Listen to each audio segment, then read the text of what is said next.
Well, as if I didn't have enough to deal with already, I will say this. Hope you had a good weekend and doing your best to stay safe in this heat dome and all that.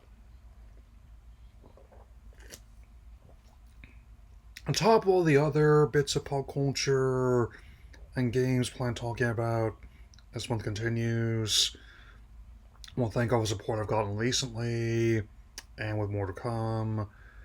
I did try the demo for Digimon Story Time Stranger, thankfully, which is the first time I actually engaged with the game since it first was released nearly a year ago. Especially as it's coming out on Switch Family a month from now, just about. And I gotta be honest, I still feel a similar way that I did when the game initially debuted. I I do not put on the same pedestal as other people do. I personally didn't enjoy as much Digimon Survive, even I've been being completely honest, but it's certainly not a bad game, I'll say that much for free, even if I have a clear preference in terms of long games. But even despite what contrary people believe, I don't disdain others for wanting to make monster tamers. Quite the opposite, in fact. I want to see what other people's take on it, even if it doesn't turn out as well. Which is why I'm making this with a modest proposal to Namco Bandai or Bandai Namco, or whoever you want to call them. This being in a modest request for them to please delay the Switch family ports of this game. I'm going to explain why, so here we go. Let's start with the clearest issue I've got with my experience, the optimization, where the demo covers just under the first hour or so of the game. So basically, like a lot of ones, you're barely scratching the surface, given how many experiences can take the equivalent of days to clear the main quest, let alone get hunts to completion. And I was concerned about how it would perform, because even with the upgrades to Switch 2, the internal chipset is functionally the same architecture as like a smart device, and that skepticism has been justified. I know who people dodged other titles for their performance on there, but for all the praise I've heard, my experience had a bit more or muddy presentation and frame rate hitching than I was hoping for. Like the base Switch, of course, version gets the worst of it. But even the Switch 2 version, which has the ability to toggle between fidelity and performance, runs like a lot of ones, and I prefer the latter. For some reason, the demo on PS5 did not have that feature. Or it could not keep the 60 frames per second consistent with my experience, which a lot of the titles that people were badgering on could. And I have concerns that, like I expressed in years past with Monster Hunter Stories, is that rushing it out like this might not be the best idea. I mean that's why I'm actually really glad that other publishers, like working on the consoles ports for Borderlands 4 and Elden Ring, and the latter which has the same publisher even, actually did delay the games to deliver the best experience that their fans of those titles would want, which brings me to another point I've got. Much like its predecessor, the Switch 2 is clearly establishing itself as having like a wide amount of variety for or games across multiple demographics, genres, and and indeed a budget. Spain, as I mean, admittedly, that has been and the paradox from day one compared to other forms of entertainment. Like, if you're disappointed with a TV show or movie you watched, I mean, you're only out about a half hour to a couple hours, and depending on whether it was a free or paid one, you're not really out much more than a 10 spot. You don't have to watch again if you don't want to. However, when you're paying at minimum $50 or 60, 70, I've also seen ones this one in particular going for 80 to up to 120, which is a bit of a yikes, I would say. A bill pricing me danged, and there's and where main quests can obviously take much longer to get through, who it obviously means that people are gonna be much more adamant about being satisfied with their investment of time and money.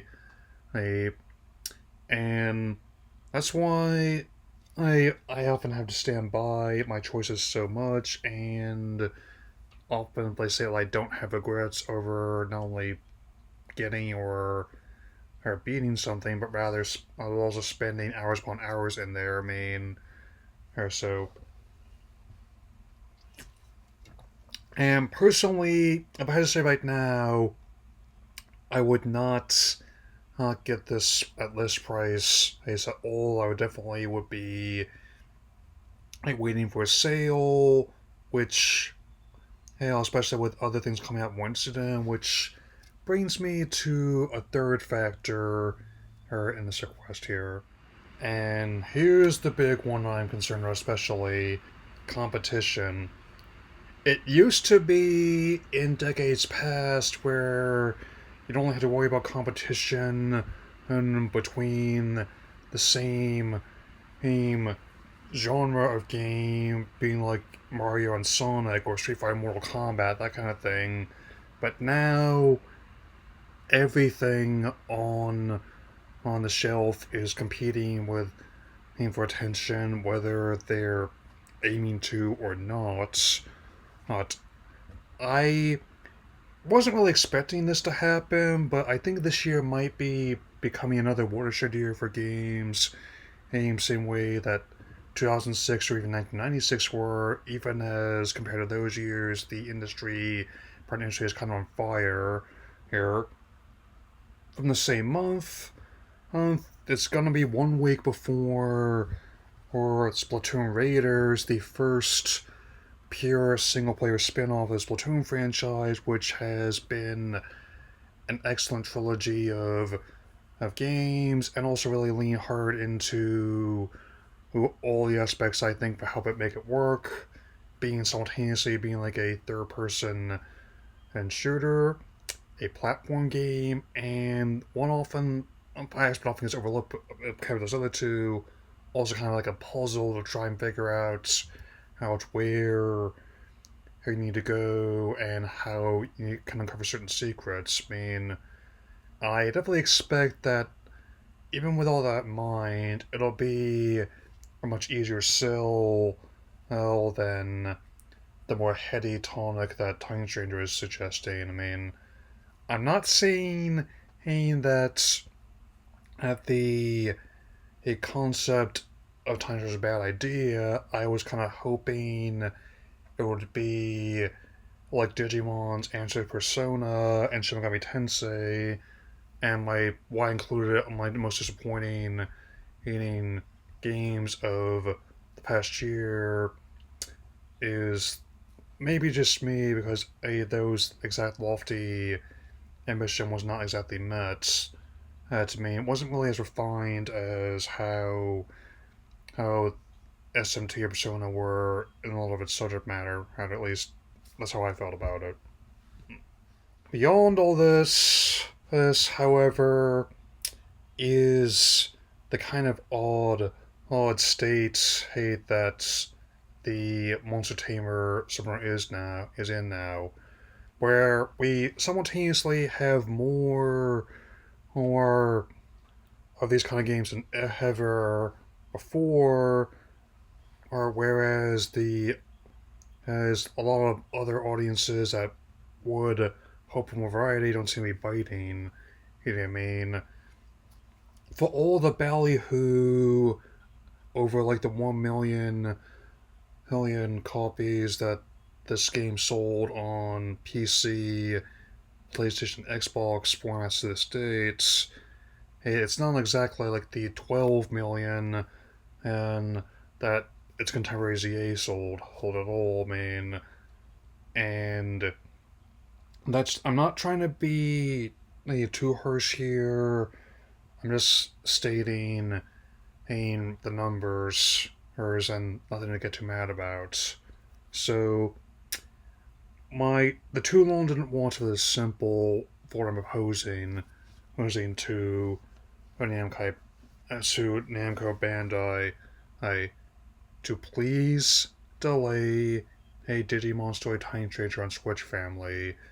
A It's going to be the real litmus test has to see whether or not people will actually take to who it's the way they're claiming.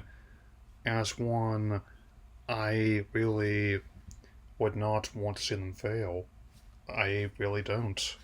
I mean, and even though I personally am putting more focus on Splatoon Raiders here's that month, I'm not going to hold against anyone who wants to get at this one at all. That'll be all for now, and I'll see you very soon. My look on the PS Plus Classics release of the cult classic Rhythm Action Game Gitaru Man. That'll be all for now. Take care.